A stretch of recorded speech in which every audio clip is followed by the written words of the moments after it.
All right, so we have Samurai Dan here and Jill. Thank you so much for taking the time to do this interview with us for 918 The Fan. Really appreciate it.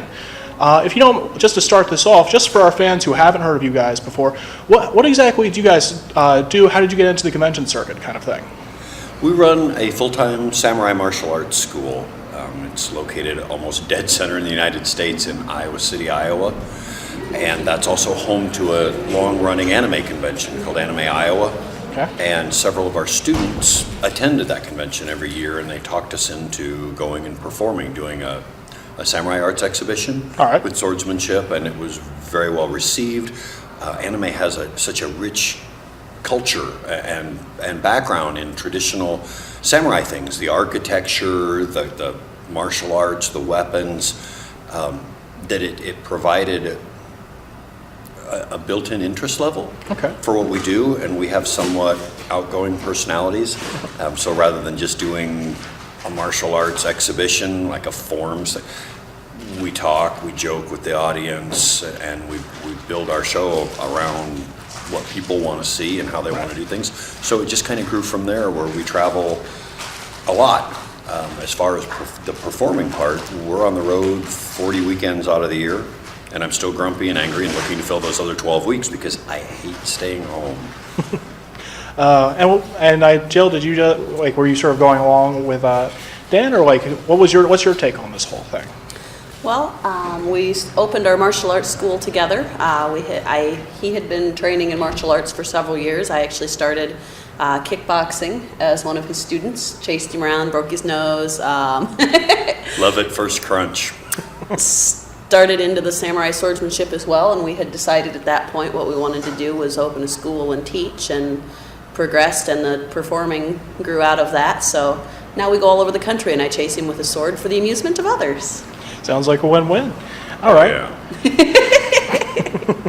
And this is one question we have from a fan. Do you guys, you've mentioned that in your earlier announcement that you have a 700-year-old sword. Is that actually a 700? Are you just playing? Is that an actual? No, we joke a lot, and I don't take myself very seriously. But as for the arts themselves, very serious about the training. What we teach is basically 16th century samurai martial arts. That was the heyday for actual battlefield combat in Japan. So the techniques, the moves, all that stuff has to be real.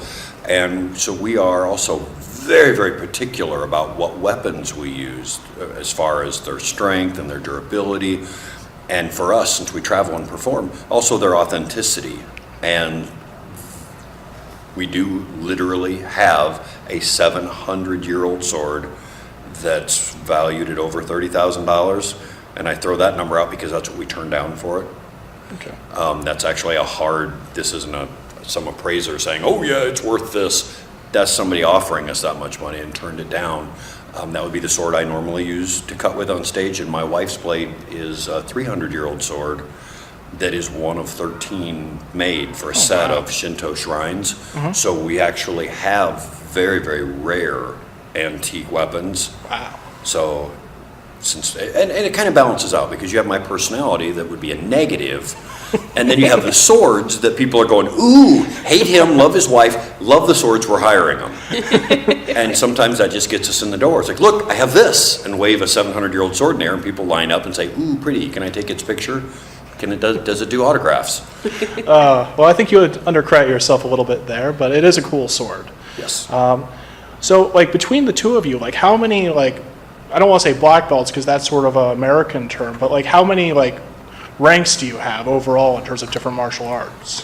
And strangely enough, the concept of colored belts and rank, I always thought was American, because the rumor was that started in Japan during the year that we occupied their country at the end of World War II as a way to try to regulate and understand what they were doing.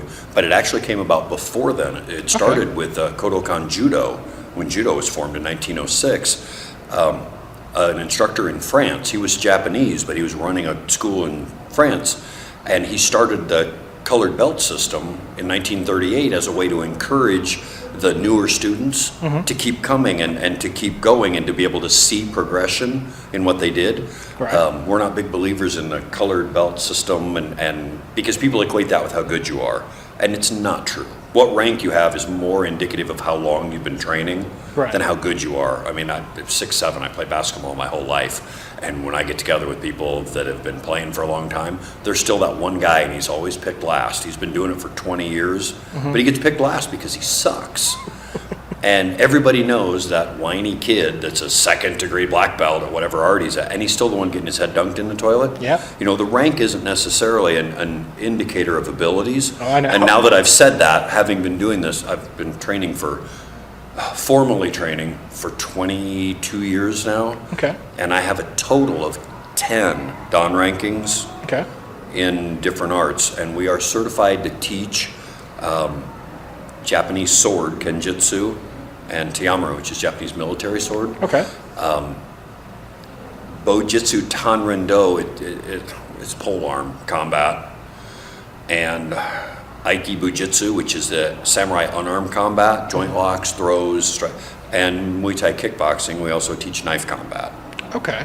Do you do like any others? Like, have you ever experimented with other sword combats like Iaido or Jodo or anything of that nature? Iaido is a little bit more modern term for the art of cutting off the draw. The older term is actually bataho. It means drawing and cutting methods. Okay. And that started in the 1550s when they first started wearing a Japanese sword, which is single-edged and curved, edge up, stuck through their sash. Prior to that, it was worn with hangers and hung down, edge down, because it was predominantly used from horseback.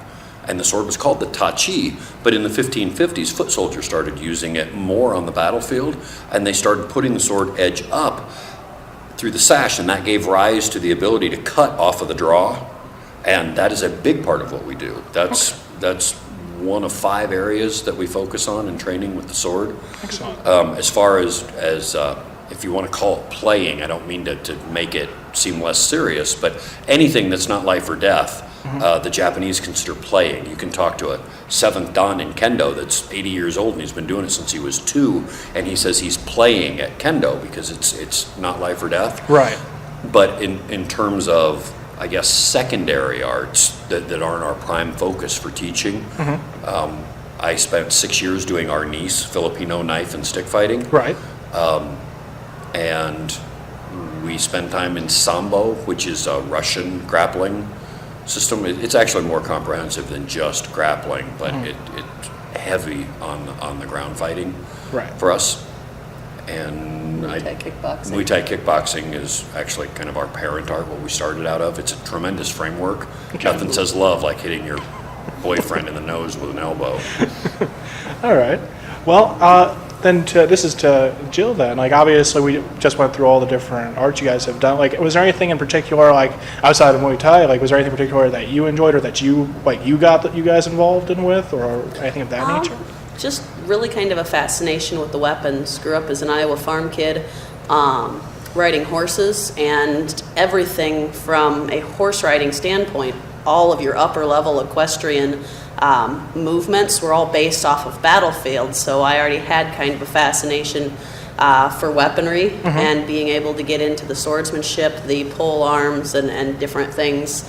Just extremely active imagination, and it is very, very cool to be able to make a living playing with swords, and because it's just something that very passionate about and captured my imagination from a very young age.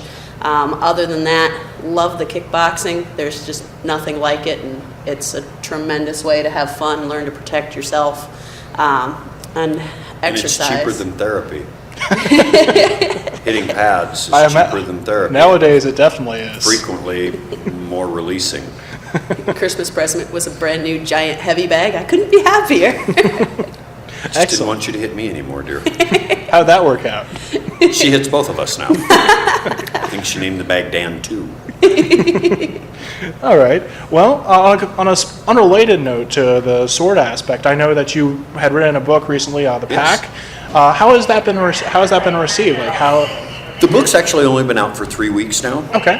And for that, it's doing well. Okay. I have wanted to write my entire life. That was high school, all the creative writing, and it was always monster stories. In fact, I had to get permission from my creative writing teacher to do the series that I did as a final project as a senior.